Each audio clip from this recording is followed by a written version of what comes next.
got people like messaging me about that one that we put out. People saying like, the couple of really enjoyed it, but just because we're talking about something that's no particularly like glamorous. Yeah, a few folk had messaged me on like Instagram and stuff like that in the last couple of days about it too. But I was like, cool. It's the same. It's no why we date, I suppose, is it? But I don't know. No, I mean, it's nice to have feedback and stuff like that. But I mean, I just couldn't believe it. 24 people or whatever like listen to us more than listen to anybody. Whatever the fucking rap was. They stats were quite interesting. The YouTube one, well, no, what was it? It was Malaysia after the Spotify Wrapped. But I don't know if you've seen the YouTube Wrapped. We had somebody in Nepal. No, didn't see it, mate. No, we had like somebody in Nepal watching our YouTube, which I was like, how the fuck does that happen? But It's weird. It is weird, but it's nice. It's a nice weird, you know what I mean? Like, so, And just putting out there, you know, I'm a therapist, so they 24 people can feel free to message me, because if they're listening to me talk, predominantly they need help. The line, the professional line there, the Chinese wall. I'm joking, honestly. But anyway, welcome to 2022, mate. Happy New Year. It's nice to see you again. It's been a while, hasn't it? I know, mate. I know, mate. December was like fucking work apocalypse for me. Aye. I was doing... nobody listens to this. I don't think that anybody that's, you know, that I'd be talking about here, but I was getting asked today so much bullshit, mate. Just pure end of year reviews for people. Aye. Like, it was weird working, how would I say this without insulting people, but it was like people hiring me, a videographer, to make a video about how great a year they had. Right. It was so strange. I did it gladly because it's good. Course. It's good money. It's good work. And you're not there for your opinion. You're there for your skills. 100%. But it was just this weird. It made me think about one of the things at the end of last year that was really sort of like, I was like, I really don't like this. Is this personal brand sort of idea, and the whole, we all feel like we've got our own TV channel and that we're all really important in our own world, and that I should make a video. Was Old Firm Facts published something along those kind of lines today? Did they? With Evening Times. And I think I had a very similar thought process to what you're saying, except on the other side of the new year, with some of that like toxic positivity coming in. But I think you had an article along the lines of, I think I dig you to. I always joke with you about frontman syndrome, having been a frontman, but it wasn't that. It was main character syndrome, player one syndrome or something like that. Mm-hmm. He was talking about. So you're not the only one who's noticed that, I think. I mean, main character syndrome is an actual real psychological thing that everybody has a piece of, such as like we all think that the way that people treat us is because of us. And I must have said or done something. Mm-hmm. That's like, you're the main character in the cause movie. And effect. So everything that's spiraling, everything that's sort of like gravitating around about you, your friends, your family, your work, everything, you have the ultimate impact on that. So if somebody says something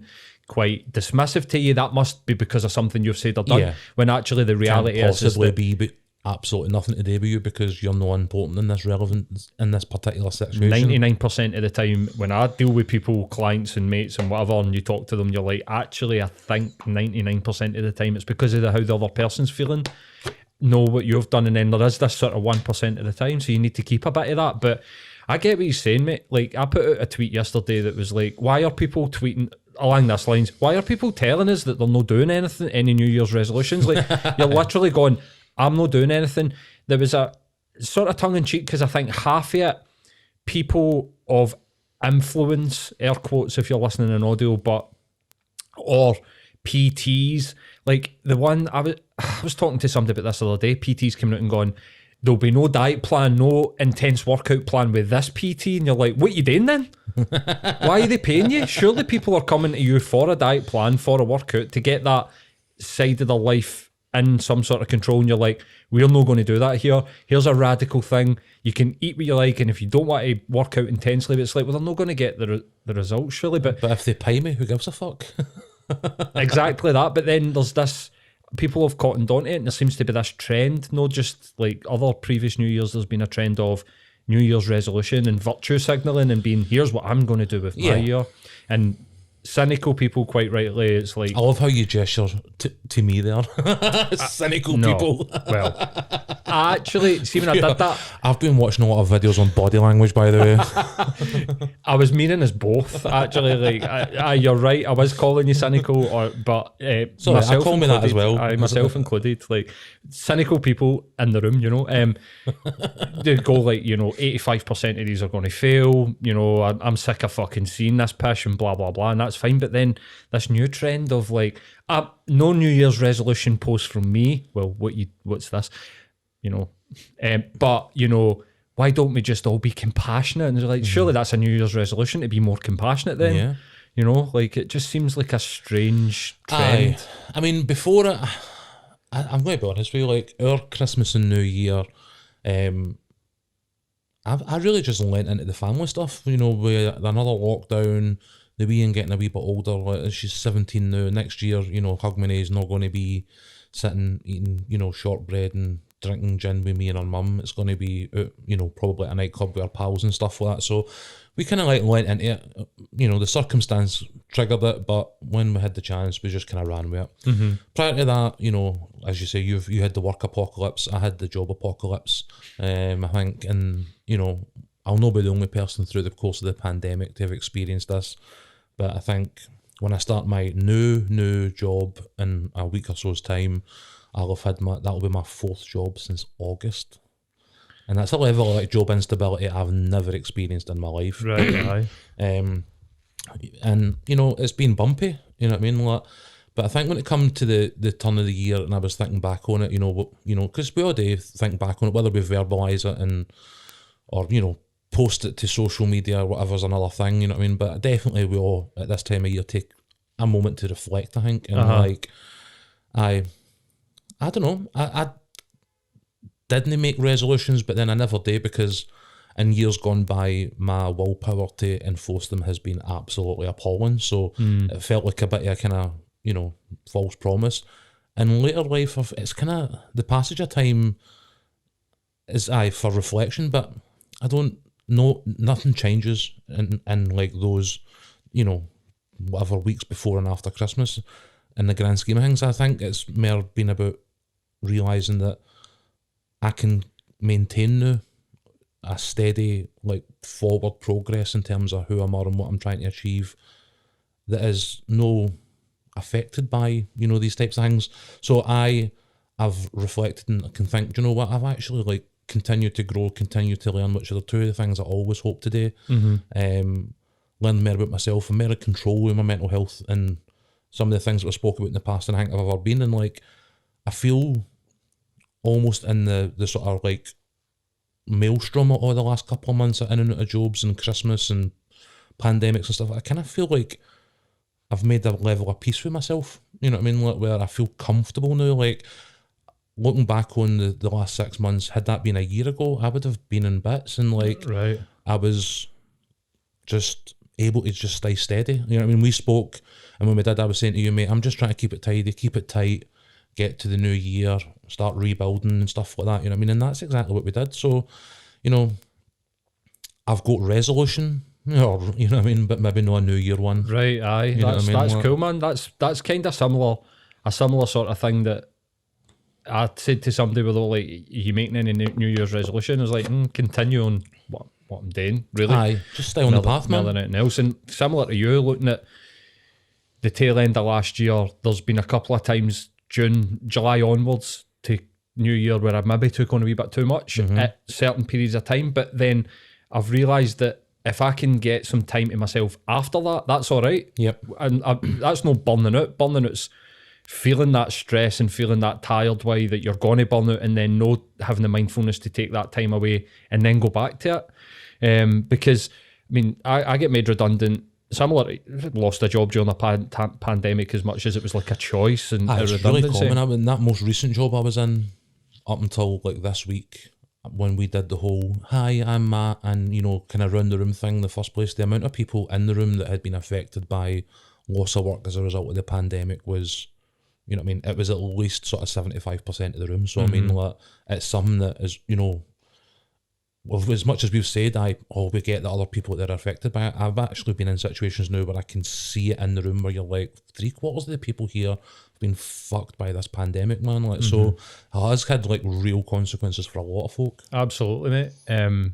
But I pretty much spent 15 years with my foot on the accelerator in career mode and then I want to do this, and no, the full 15 year I kind of like had moments, but really and truly like working really hard, doing that job I didn't really enjoy and bringing a lot of stress into my life that just wasn't needed.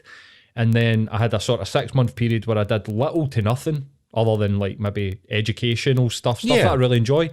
And then that sort of tail end of last year, I was really sort of going, let's see how much I can do in a week here. Like, can I go and record a stand-up comedy hour in Helensburgh, get home at midnight, and then be having clients at 10 in the morning? Can I do that? Because previous to that, I'd be going, I can't do that. When really the reality is I don't want to do it. It's not ideal, but I can fucking do it. Yeah. And if I can do it for if a load of work comes in, especially being self-employed, over the course of sort of 10 days, then I know I can do it. And it's like that sort of like, you're saying, reflecting on that and going, do you know what? Fuck, I can do that. Like 2 weeks ago, fuck man, that's not including my holiday. 4 weeks ago, so I took 2 weeks off. I did a live stream with a guy that was doing the UFC. Started at 2 in the morning, I finished at 7. I was fucking burst. Now, as I went to do that, I was saying to myself, I'm going to be fucked tomorrow. Like, When you told me about it, I was like, oof. Aye, that was my initial reaction. But see, when I came out the door at 7 a.m. on that Sunday, I was like, that was some fucking laugh. And I done a live stream for the first time. Yep. Comments were coming in, they were interactive. It was something very different. And I was like, do you know what, man?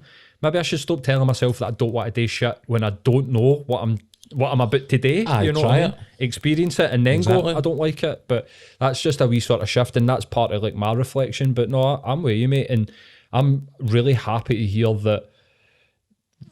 It's so funny, like when people talk about the sort of manifestation pish, and things tend to come along just at the right time. Your work, the effort that you put in the summer into like sort of really going, I need to change my mental health here, and then into for the rest of the year, came at a really poignant time for you, mate. Aye, I think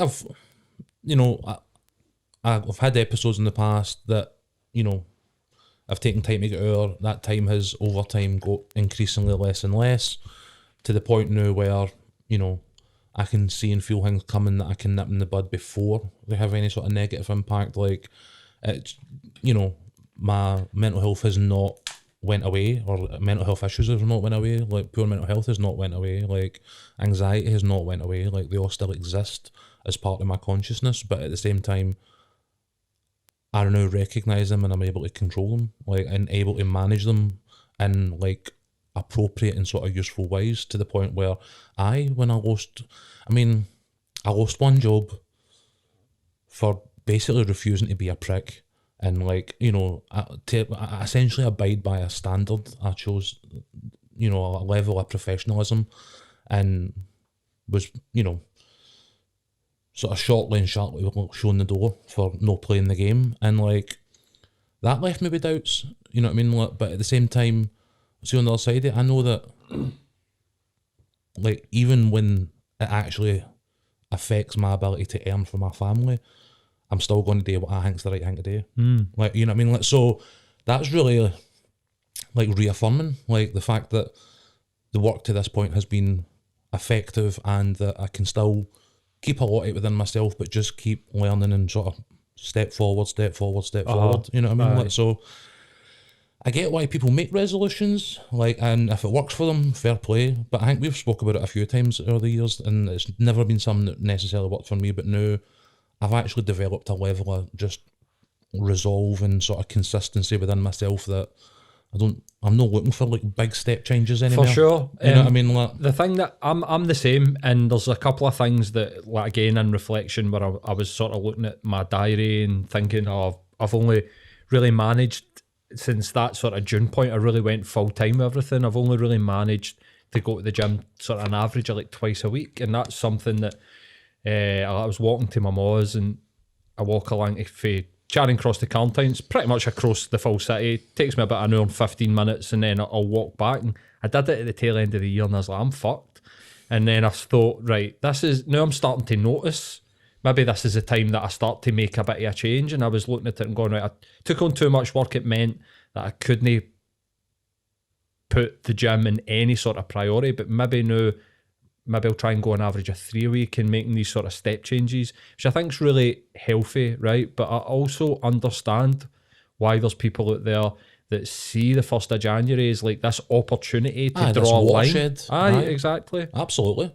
Like, no booing anybody for it. You know what I mean? Like, I think probably now more than ever we need to be aware of other folk who are maybe wanting to take advantage of that desire in people. You know what I mean? Like, as we said, briefly touched on, like this time of year, the thing that bothers me the most from that like cynical point of view is look at how many ways I can change your life if you give me your money. Like, and you're just like, you don't change anybody's life. Like, if you're good at what you do, you help people change their own lives. Like, this work only actually sticks when, you know, you do it yourself. You know what I mean? Like, 100%, mate. You can't pay somebody to make problems go away. Couldn't have said that better myself. There's a real abundance of that type of messaging now that I think people really need to be super aware of, because anybody promising you magic beans is probably at it. It's an emotional response if you do buy into something like that. I mean, Boxing Day, I seen, and actually I was going to, I do this quite a lot. I think it's a good thing. You type out something on your socials, you read it back, and you go, "Nah, delete that, man. I'm not putting that shit out in the world." I tend to do it a fair amount, and it mainly came for spelling. I'm not going to lie. It started because my spelling's appalling, and so I would tweet or I would post, and I'd be like, I need to delete that and repost it because I've misspelt something. So I always read it back, and I wrote something that was, if you're in any way involved in any kind of fitness or nutrition and you have decided to take out targeted ads on Boxing Day, fuck you. Aye. Because I've seen about 20. Aye, you're actually inducing people's shame. You're aware that people are struggling or people are weak in this day, and you're trying to capitalise off of that. You're not trying to help. Then there you go. Aye, mate, that's exactly it. And don't get me wrong, that's not to boo everybody. There are loads of folk who, like yourself, like, you know what I mean, this could be a time of year for you to reach out and say to folk, look, if you're having these feelings, if you're having these doubts, I'm your man, here I'm. I would not have any problem with people actually like making money from genuinely helping people. But what we're talking about is almost the reverse of that. And I think we see it yesterday with Molly May, her name was, where she, you know, she's obviously a product of her upbringing and, you know, the privilege that she's experienced throughout life and never having to really face some of the hardships that some of the people who work for her might do.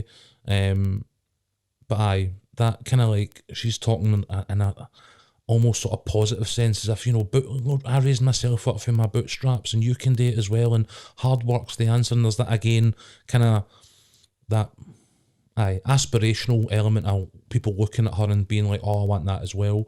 But no, she doesn't work. Like, what is she famous for? Like, Love Island? Love Island. So, like, she's an influencer. Getting banged on a fucking TV show in a bikini or whatever the fuck she did, you know what I mean? Like, I think that, I thought we would talk about this. I knew that we would talk about this.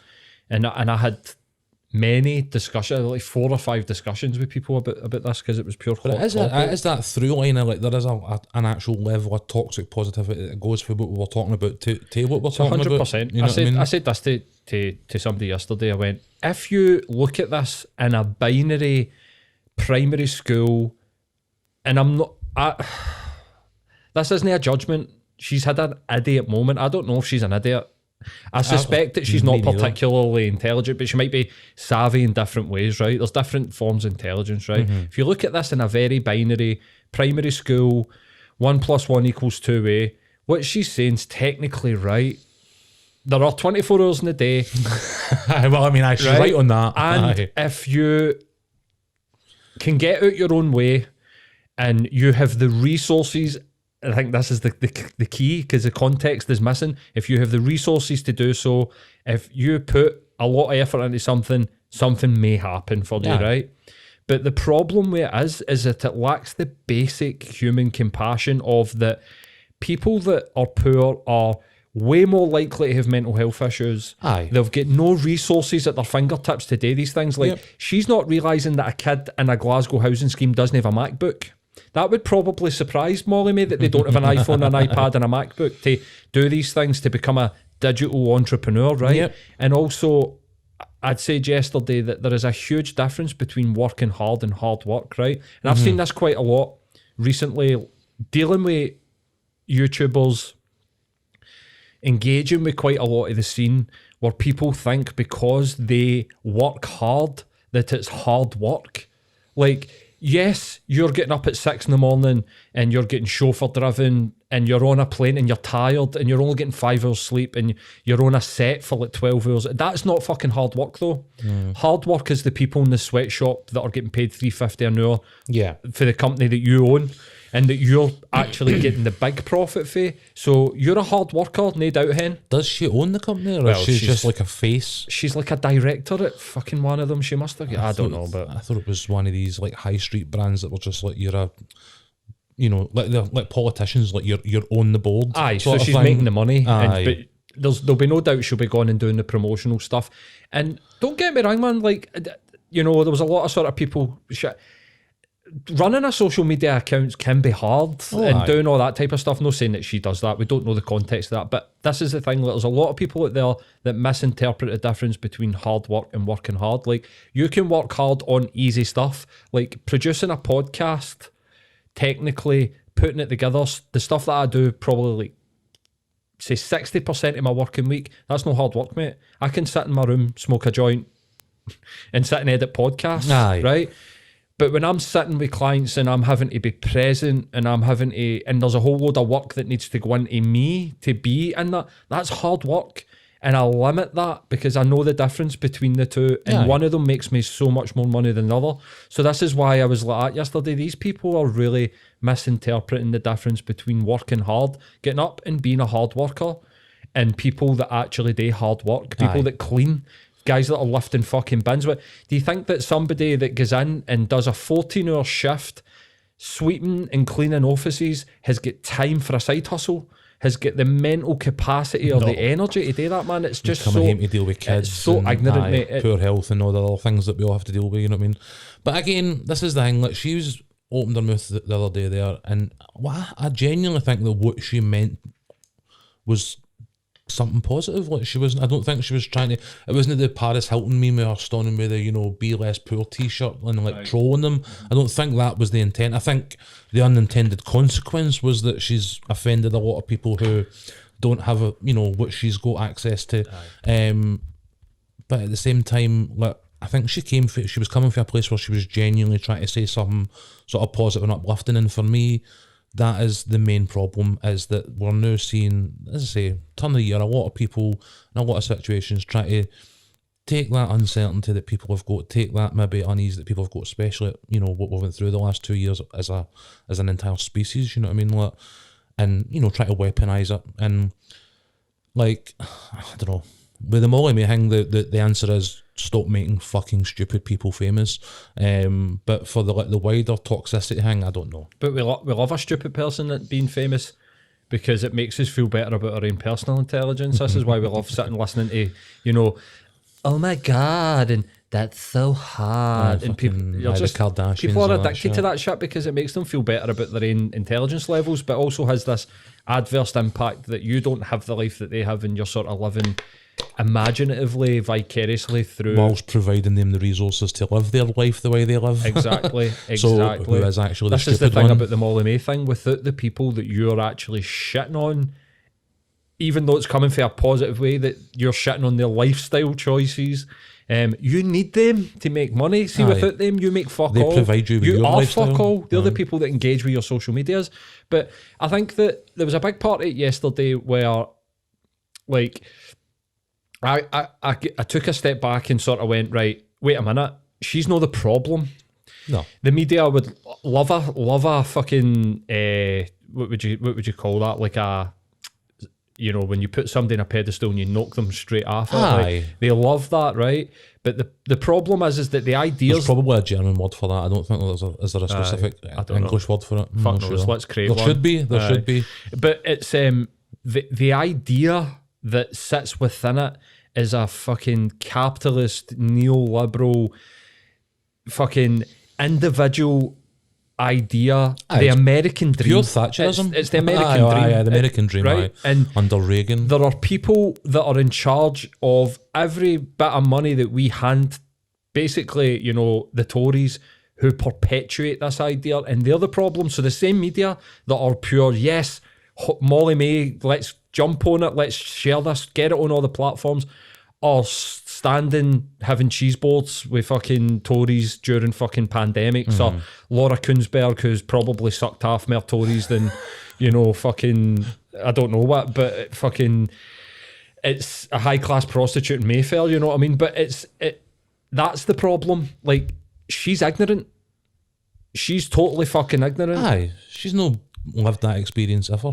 Exactly. But there's people out there that are malicious, that they believe in these ideas and actually think that people that are poor are lazy.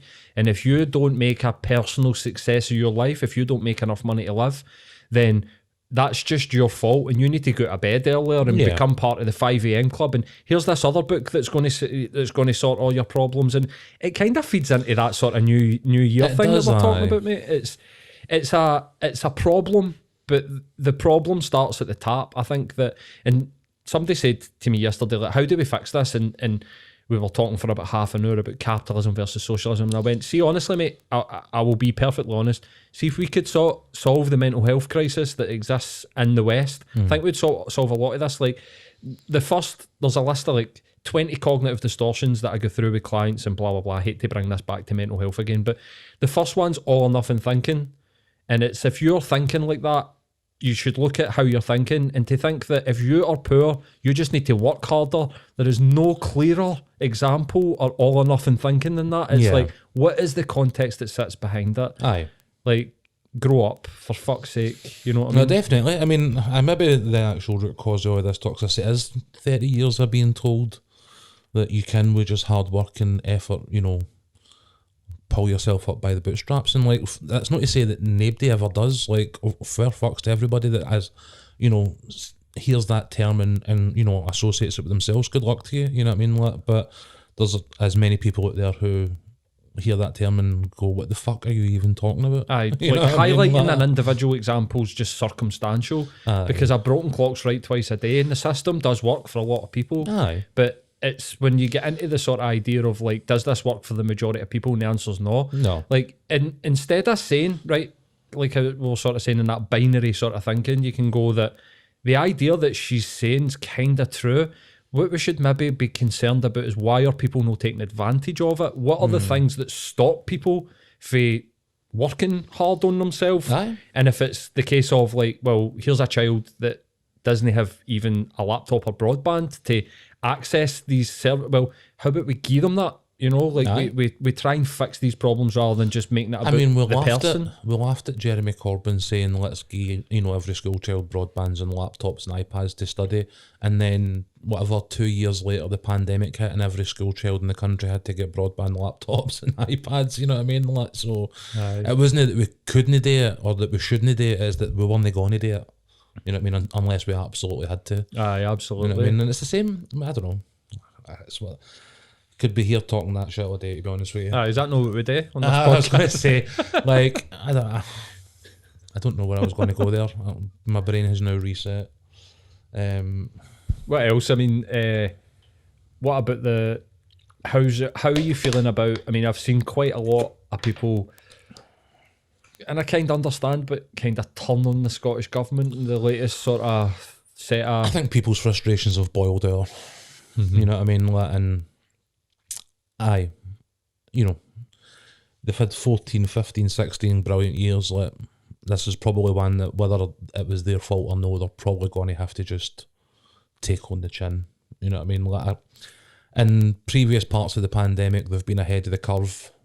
They're not going to get a lot of credit for that now because people are just fucking done with it. I mean, that's why I didn't even like bring it up earlier on. You know what I mean? Like, I'm fed up talking about it. I'm fed up listening to it. Like, I think everybody's the same. When they talk about these latest restrictions, they've tried to do what they did the last time and be ahead of the curve, and they jumped the gun. And obviously the Omicron, as much as it is really infectious, is not having the same, mortality rates and stuff like that. So, aye, they went too soon and they're paying the price. They're paying the price. When do you think they'll step back? Because they said, I know, let's not talk about COVID, but we'll talk about, I think, something that has been the sort of point of conversation has been the sort of football crowd stuff and restricting football stadiums to 500. And now, I suppose we'll talk in a wee bit after I asked that question fully. I was just about to ask about teams going down to England and hiring fucking English football stadiums to get crowds in and to get the fucking TV moving. I think that was yesterday they were saying that. Really? Aye. Definitely like thinking about as in that. Scottish teams were going to go down to England? Aye. So like, Celtic v Motherwell and St James's Park on a Monday night or, like something like that. Wow. Which, why not? I mean, like, what's your feeling on, because it's hard, when I was thinking about this sort of subject earlier on, I was thinking it's hard to get away from the fact SNP hate football fans. It definitely feels like that. Aye, they've got a long track record of, offensive behaviour and, so on and so forth. Well, they've not been very, given very many fucks about the votes of football fans for whatever reason, who knows. I think it's snobbery in a lot of cases, you know what I mean? Like, especially when, you hear Nicola Sturgeon talking the other day about how the rugby is expected to go ahead with full crowds and stuff like that. So, it's hard as a football fan not to look at their behaviour and be like, they really, really don't like us, you know what I mean? Like, who knows why, you know what I mean? As I say, I think snobbery. I don't know. I think they went overcautious, as I say. They went too heavy, too soon, and now they're paying the price for it. And one of the prices for that is that they've got a sizable proportion of the country's demographic to answer to now because they ruined their Christmas and New Year plans. And as much as there was some really like fucking snooty comments about, I think Fitz or somebody had mentioned about like the mental health of football fans, and some of the comments were like really dismissive. And for non-football fans, they don't really get, you know what I mean, how important like supporting people's teams is to them. I mean, it's something that I'm done with beyond going and sitting watching St Rocks these days. But, for the 15 odd years that I was there with guys like Dom, guys like you, guys like Richie, like, it was pretty close to everything. Aye, mate. You know what I mean? Especially near the end, it became about other things than watching, guys kick a ball about a field. That come about the time you're spending together and like your friendships and just the routine and all these things. Like, the hypocrisy's wild because we want to talk about male mental health, suicide, and it's a predominantly male-dominated sport, but yet, fuck you. What I had a blazing argument with somebody about it where I was like, look, just say you don't get it. Remove you know what I mean? Like, just remove football fan for that sentence and put in anything else. Anything, and you would all be jumping on board. But no, we wouldn't. And I was like, listen, the idea, like let me sort of like give my opinion. The idea that football fans deserve additional support over anybody else during the pandemic's ridiculous to me. Aye. It's a ridiculous sentiment, and it's whataboutery. It's not whataboutery, but it's a way of exacerbating an already emotional thing. The point that it will impact people's mental health is solid, 100% behind it. Yep. We all deserve additional support to what we're getting right now, 100%. If your thing's going to a nightclub, then you 100%. should. If your thing's going to a museum, then whatever. 100%. You know what I mean? If your thing's going to a 100%. football stadium, the fuck's the difference? 100%. I think that what people were struggling to articulate within the sort of opposite of, football fans going, we deserve support, is that it's it's sort of disingenuous sort of thing that gets... So, mental health is a thing now that is getting rolled out when people don't, they don't necessarily mean it. James English, who never listens to this podcast and whatever, I don't give a fuck anyway, wants to talk about it incessantly when it suits him, right? Fuck you, mate. It's an ongoing thing that we need to focus on, not just when it suits you or when it suits this guy or that guy. Well, what about the mental health? You've never mentioned it before. Don't bring it out now. You're bringing it out as a way to reinforce a point. Have an actual good argument for what you're trying to fucking say. I think the people that are out there weaponising mental health to promote their own persona and their own sort of ends are every bit as bad as the dodgy PTs and, people who are claiming to be, you know, life coaches with like no qualifications and stuff like that. Like, I think there's a very similar thing where there's clearly like a very small but very determined group of people in my society that has went, here is something that I can use to promote what I want. or and make my life better. It's also bullshit, like, but then it taints it for everybody else. There's also a phenomenon that's happening that's called the wounded healer, which is like people who don't feel good about themselves try and figure themselves out by using other people's mental health as like some sort of fucking experiment. Like a petri dish or some shit. Like if I fix them, I'll be able to fix me. And it's like, that's not how it works. You need to be able to fix yourself first before you can even try and tell people that you can help them. But mate, I seen a really worrying thing the other day that, no offence to the person, but they shared a psychology diploma for the Centre of Excellence, and I seen it on Instagram, and it was like, look, I've got a diploma in psychology, and I was like, right, and I googled it, mate, and it's $19.99, and it's a fucking 6-week online course, and it's just a bunch of videos. Like, that's not, like, you can't do anything with that. I mean, first of all, one, it's not worth the paper it's written on, because if you were to go and try and use that as a qualification, it would get laughed at, surely, like, for fuck's sake.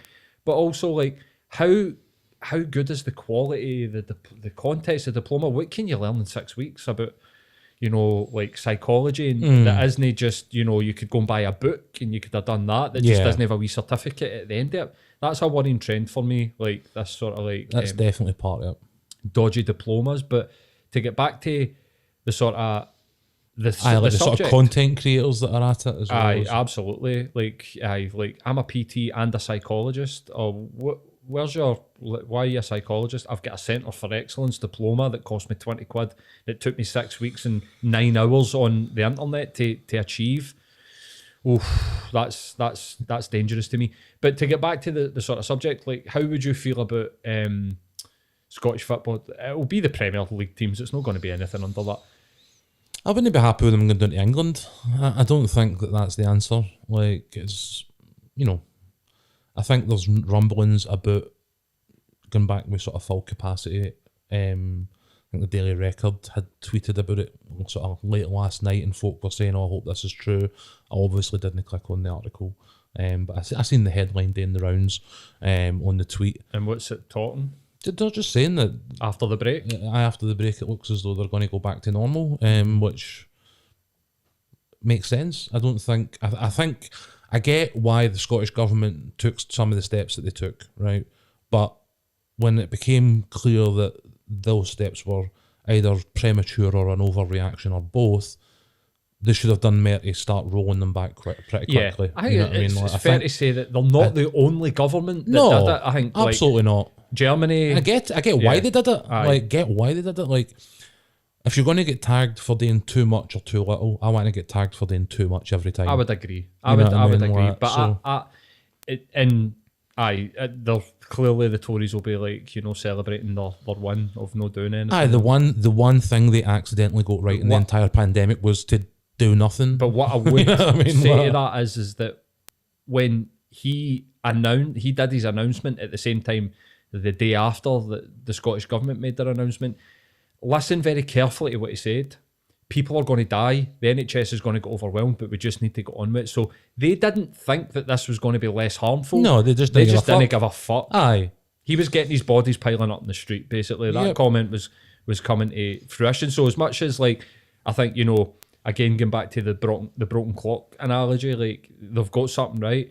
I don't know if their intention was really... No, it was completely by guys, accident. We're following the science and this isn't as bad as what we think it is. It's just we don't give a fuck whether you live or die. We never have. Get back to work. Mm-hmm. You know what I mean? Like, get the economy going again. Yep. What do you think 2022 is going to produce in a sort of like British government sort of thing? I don't know anymore. I've got to the point with the Tories that how much more anger can you spend on them? You know what I mean? Like, they're scumbags who hate Oyas, would see us audited, you know what I mean, would see us all penniless and destitute, and they wouldn't lose a fucking second's worth of sleep on it. They never have, they never will. So I can't expend any more energy on it. Mm-hmm. Do you think he'll, beyond my just total disdain for them? Do you think he'll still be Prime Minister come summer, or who knows? What difference will it make? It'll be Liz Truss or fucking Michael Gove or Sunak, and you know what I mean, or even worse, fucking Patel. You know what I mean? Rees-Mogg. You know what I mean? So whoever it is, it's not going to get any better. You know? Do you think there's a sort of light? Think about how bad tunnel? it is when fucking Boris Johnson is actually the brightest light amongst that lot. Fuck's sake, you know mate, what I mean? Fuck's sake.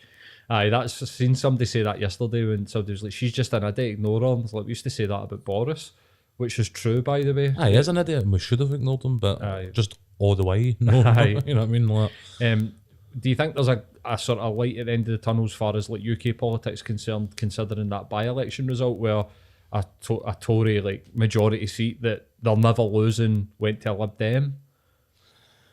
I don't. Follow it? I don't. I seen the by-election, but like, I'm so disengaged for like the UK element of the politics now that it's got nothing left for me. Like, as much as I've always followed it and been interested in it, and the procedure and the process, like the state that it's in now is just traumatizing to the point where I'm like, I don't even give a fuck anymore.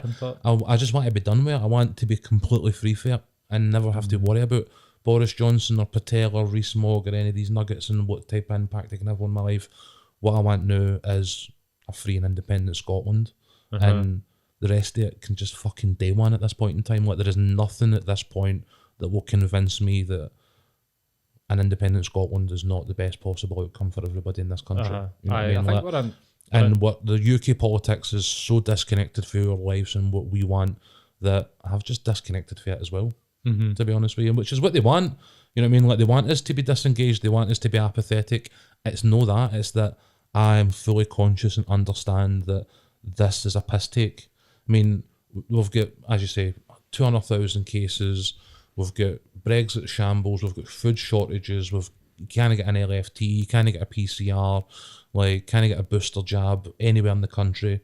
And the Tories are in Parliament talking about how the national anthem should be on at the end of fucking television programming again. Like the fucking good old days. So these cunts are like using their position to literally fucking troll us. Like, that is people. Oh, that's a wonderful question. Yes, I really do believe that we should all be singing the national anthem as much as possible. This is an actual fucking conversation that happened yesterday. Man. You know what I mean? Like, what has that chamber got for me apart from insults? You know what I mean? Like, so fuck it. You know what I mean? Aye, so true, man. So true. Aye, that was a good rant, mate. I enjoyed that. My other rant, I'm not going to try and go into is early Christmas and New Year. Early Christmas and New Year, I watched a few movies that I didn't mean to catch up on, and like, I think we need to like just ban sequels like from now on. Like, it needs to be like just all sequels ever. Like, you need to have like a really strict licensing process where like actual people sit and like examine the issue and be like, right, that sounds like it could be a good movie, like, on you go. Because like just the churn of stuff that's coming out the new, like the Bond one I watched and I tweeted about, and I was like, this was, if ever a movie did not need to be made, it was this Bond movie. So who's the Bond? Just Daniel Craig's last one. Right. Where you're like, the story kind of naturally ended in the one before that, but, money, etc. He basically said, I don't want to fucking do it for all the money in the world. And they went, how about 50 million quid? And they went, right, cool, that'll do it. And then, I think I'd do it as well. I know. Honest, but he went, no. And then they were like, so this amount of money. And he was like, aye, that's the amount of money I'll do it for. Aye. Everybody's got a price. Everybody's got a price, aye, absolutely. And like, fair fucks to him. Like, but actually watching the movie, I was watching it like, is he actually like deliberately trying to give the impression that he doesn't give a fuck on screen as well? You know what I mean? Like, it could not, like, I just didn't look interested. The story was pish. It looked lovely. It was really like pretty in places. But I'll not spoil it, but the story moves in a direction that is just the antithesis of what Bond is about, that you're just like, who's this for? Like, who wants this? Absolutely, like, absolutely. This is something that I watched happens The Matrix, a lot, and well, fuck me, man. Like, I actually enjoyed The Matrix, and they sat for 2 hours drinking coffee. Like, the fuck? Do you know that when it finished, I sort of thought to myself, that was kind of like Batman Begins for the next they're going to definitely do another 2. Oh, they're definitely another trilogy or something like that. They've got to know the way they've set it up, but like they don't need to build characters in a sequel. I didn't care about either. Like, I love both of these franchises. Like, absolutely daft on James Bond. Have been all through the years. Like, my happy like bank holiday, like Christmas and New Year memories was like sitting watching Roger Moore movies with my man Dana. You know, had that same conversation with somebody, and I even really enjoyed all the Daniel Craig ones. Like, you know, there was some nice twists with like Judi Dench, Ralph Fiennes, and you know how that wee world sort of evolved, and it was all compact. It was all like a self-contained thing. You knew it had to come to its own end and then reboot again. You know what I mean? Like, so, but when it happened, I just didn't care. It was like struggling to this is care like about 2.5 hours of like one of my favourite franchises, and for the word go to the end, I was like, what the fuck was the point in this? You know what I mean? And then they put it back and put it back and put it. It cost them like $900 million to make. So nearly like £1 billion or whatever. Aye, so it was never making any money back either. You know what I mean? Like, so the whole thing was just a disaster. And then I was reading reviews of people being like, "Oh, such a great Bond," and you're like, you clearly know nothing about Bond. Like, it might have been the natural conclusion to this 5 or 6 movie story arc, but like how it ended is not how Bond movies are supposed to end. You know what I mean? Sort of like, what's that sort of? I'd rather burn out than fade away.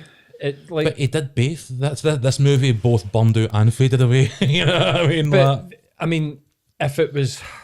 I'm thinking like Doctor Who. I'm like, everything's coming into my head where I'm like, they just milk it. They just milk the fuck out anything that anybody likes. They ruin everything. When Marvel are making $1 billion every time they release a movie, I get why people are like, what other franchises can we like reboot and like? But like the Matrix one, I was like, the first hour is a bad cover version of the first Matrix, and then the rest of it, there's no really an awful lot of fucking kung fu.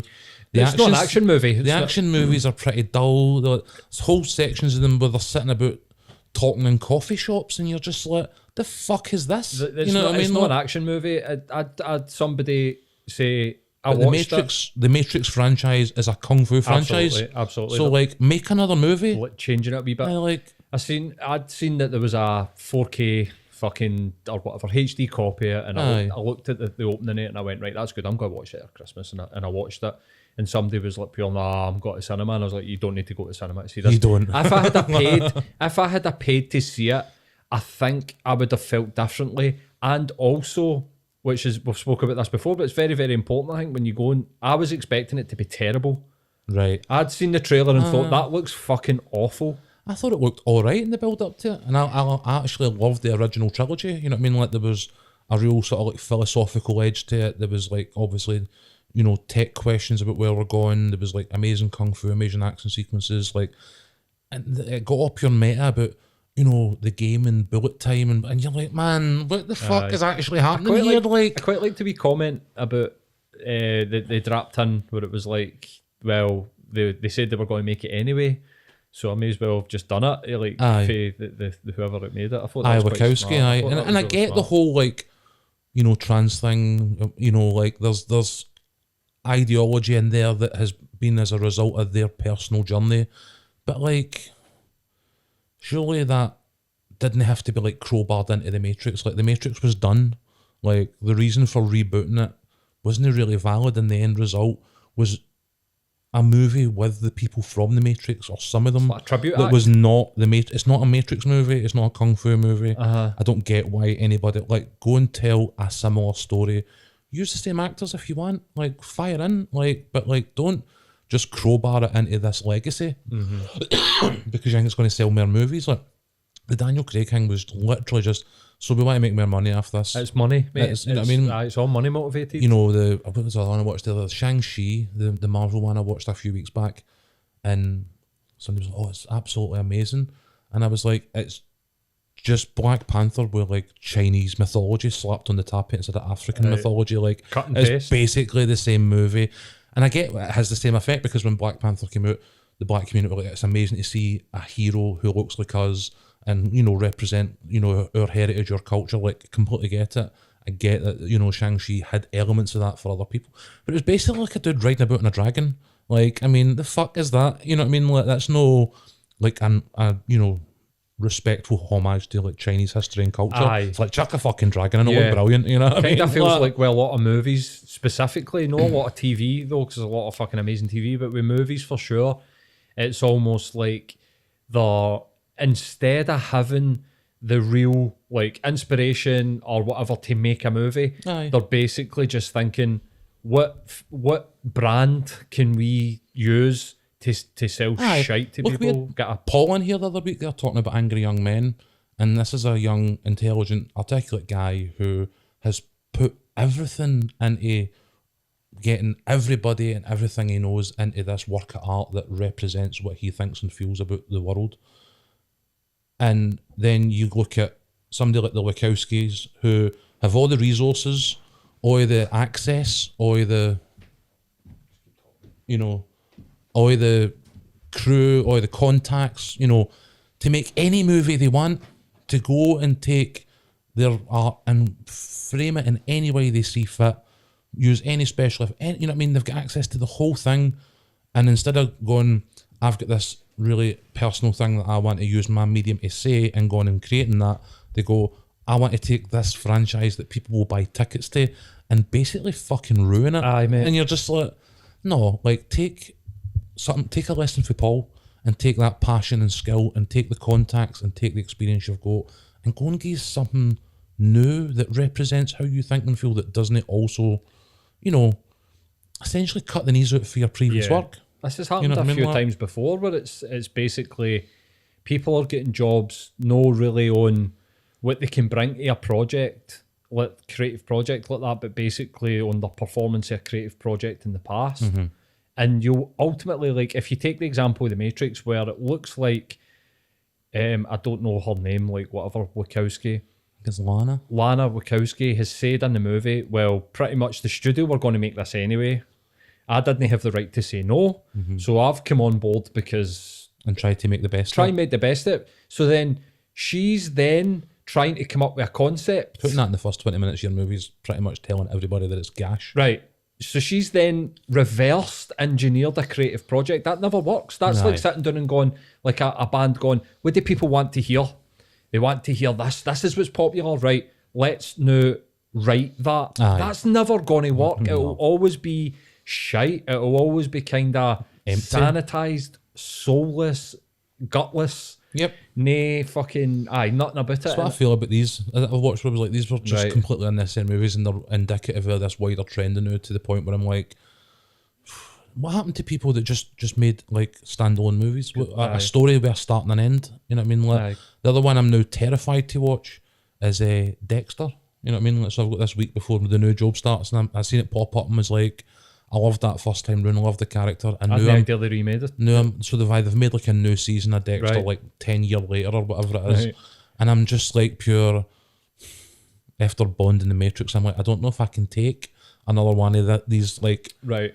you know, things that I really enjoyed and was into getting the same sort of treatment again. But we'll wait and see. Aye. I will eventually watch it, but right now will. I'm just like, There is I'm just letting myself in for it now. You know what I there is a mean? pot Like, of gold at the end of the rainbow, and I think that the new Spider-Man movie's fucking incredible. people have said that. I've not watched that yet, but I definitely will at It's some point. incredible, and I think that had you no watched it, I think people would be like, "Why are they making an Andrew Garfield like a new Amazing Spider-Man?" And I'm like, "No, I'm for this, by the way, because I like the sort of multiverse thing Right. that they've done with Also, they're giving them other Andrew- spin-offs now? Andrew Garfield. They're making an Amazing Spider-Man 3, and they're going to make another Spider-Man way. It's because the lad Holland said he doesn't want to date anymore. Aye, but I like the way that they've brung the multiverse into it. I like the way that they've brung the bad guys into it. Aye. It's really smart. It looks great. The action sequences are incredible. It's pretty much everything that The Matrix wasn't it? You know what I Aye. mean? Good story, good action, great fucking actors. You know, Aye. it really feels like well, they've been like. I'm this since definitely good, looking you know? forward to that one. That's one I don't have any doubts about, you know what I mean? But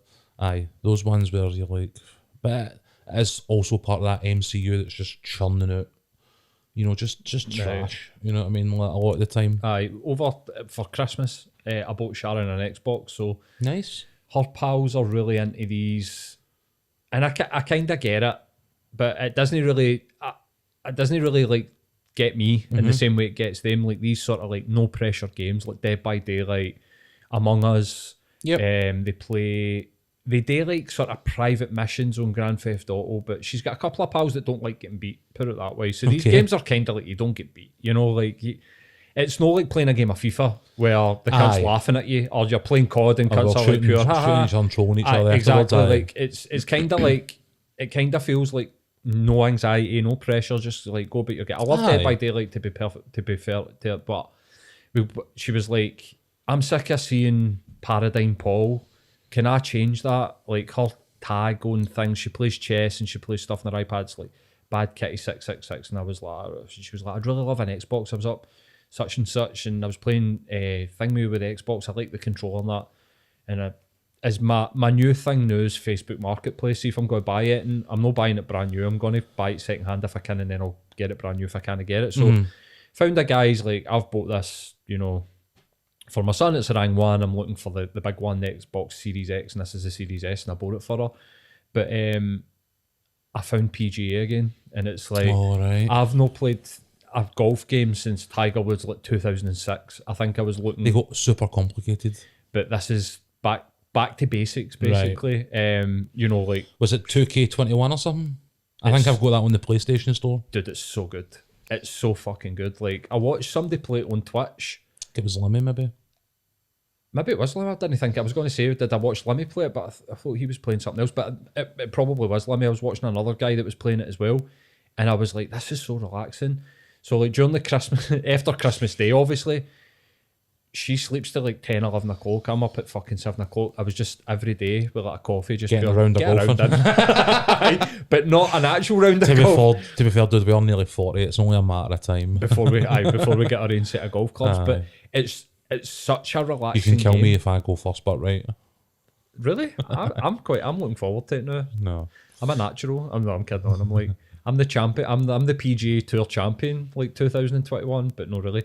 But it's such a relaxing game, and it's sort of like made me think back to the episode with Joe Donnelly, where it's like gaming gets this pure shtick, you know what I mean? Where it's like it's overstimulating and it's violent, it's hyper violent and blah blah blah blah blah. And you're like, some it is, but some it's literally playing around the golf in the morning. Some it's like reading a book. You know what I mean? You're engrossed in a pure amazing story. Like, our Christmas we spent quite a bit of money on like computing stuff. Like Stacey got the Call of Duty Vanguard because she's daft on Call of Duty. The new map in Call of Duty is fucking brilliant, man. I've not played Warzone yet. I don't think she has either. But oh really? She's been not our Vanguard, but so she's daft on like zombies and stuff like that. So see the other ones that you see when you go on Warzone, because I've just got Warzone where it's got like Vanguard and Cold War. Do they have an online platform as well that's exclusive if you purchase that? Aye. Right, and then you in Warzone you unlock all of that content with that game by buying that game. Is that right? So like all the Cold War Warzone content, you get for free, and it's just Warzone and whatever the various maps and modes for Warzone are, like quads and duos and trios. But then there's like Vanguard guns. Has like. Actually, they're cross-compatible. You can like run stuff in each of the other games that will be available to you in Warzone. Right, cool. Warzone's kind of like the centre peg, the various incarnations in it now. Right. And like the kind of entry point because it's free. You know what I mean? Like, but that's the hook. That's the bait. Exactly. The way we got her Guardians of the Galaxy, she actually had said to us in the build up to Christmas, she'd seen the advert a few times. Was that a game? She was like, I like the look of this. I think it's more based on like the comic book incarnation because it doesn't look like the actual Guardians of the Galaxy for the movie. It's more like a comic-y, but it's very stylized, very colourful and stuff like that. And it seemed to catch her attention. And then got her that for Christmas. And every time I've been at the house and come back in and she's sitting there, she's played Minecraft over the years and stuff like that, but she never been went for like sitting down and playing like proper. So it's a wee bit more a grown-up game, even though it's no like an actual proper adult game sort of thing. But it looks fun. And like she's been sitting there, she's giggling away with all the one-liners and all the sort of patter that is there, as you know. But I go Ghost of Tsushima. Right, what's this? I've missed this in. So we had me mentally thinking that I was like a cowboy for like most of the pandemic because of Red Dead Redemption. Yeah, it's basically that except with samurais. So it is like you're, you know, Tsushima is the island just below China, and in the Mongol times when the Mongolians took over China, they crossed the water into Japan, and Tsushima was like the most northern point, the easiest place to like access Japan and basically Right. invade. And it's about the sort of lord of that area of Tsushima putting Right. up the fight. So kind of like Ip Man-y. Aye, kind of putting up the fight. It going basically rang Mongolians taking over or like Japan, and then you as like the lone samurai have to essentially like Right, cool. clear the Mongolians and just drive them into the sea. Right, man. But you make allies in different areas, and you're basically building a sort of Japanese army as you work your way through. You learn different skills, but as a samurai, it's all about like facing your enemy and like taking them on face first with honor. And obviously, with the Mongols, the numbers they had, that was impossible. And as one man, he basically has to like let go of his code and become like a stealth assassin. So there's times where you will literally walk up to the fort of a gate with your sword out and be like, let's fucking go. And like 30 guys will come at you with spears and swords and knives and all sorts. And there's other times where you'll climb out a fence in the middle of the night and like assassinate everybody in their sleep. It's got a very kind of like mix. It's got a good mix between like proper like brute stuff and like the story is about how this guy struggles between having been brought up with the way of the samurai, but obviously learning like the way of the ghost, and that's why it's Ghost of Tsushima. Is it enjoying it? Mate? So fucking good. Like, it sounds good, man. I might get it. The graphics are. It is the most beautiful game I've ever seen in my life. Like Google or YouTube, some of the videos that it's like Hero and like, do you remember like Crouching Tiger, Hidden Dragon? Where they had these like really vivid, and it's all like leaves blowing in the air, and it's all of that. It's very very vivid, very pretty, and even some of the like the mechanics are really cool where you don't have way markers, so you go, I want to go to this village across the map, but like the wind guides you, so there's no like hang where, you know, you'd have like a route on the street where you follow, but you actually just follow the direction of the wind, where you see leaves blowing and like gusts will go by you, and that's it. It's slow, and if you encounter, so this guy's family, the main character's family, their spirit animal is a fox.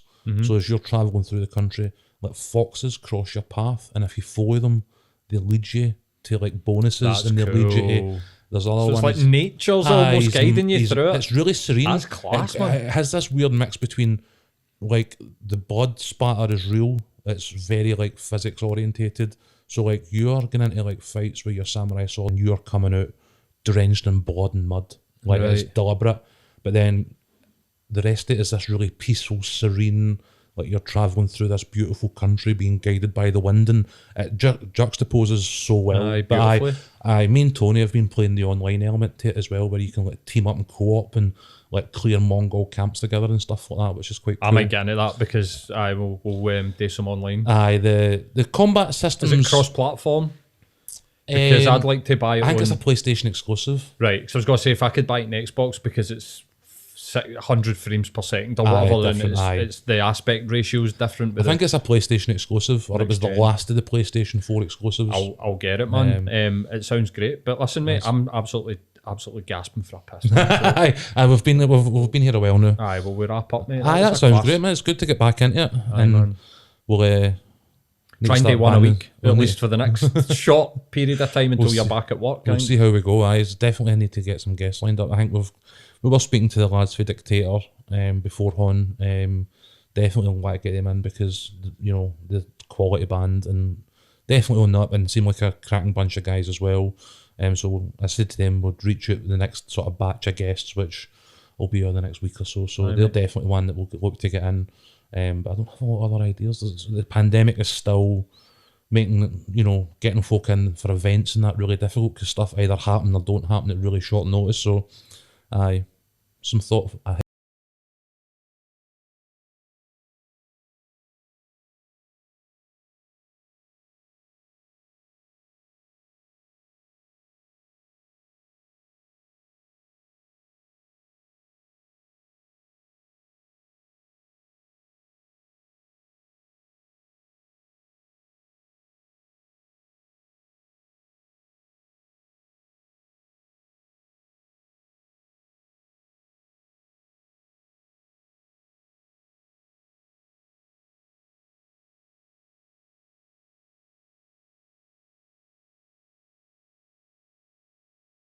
for sure, mate. But I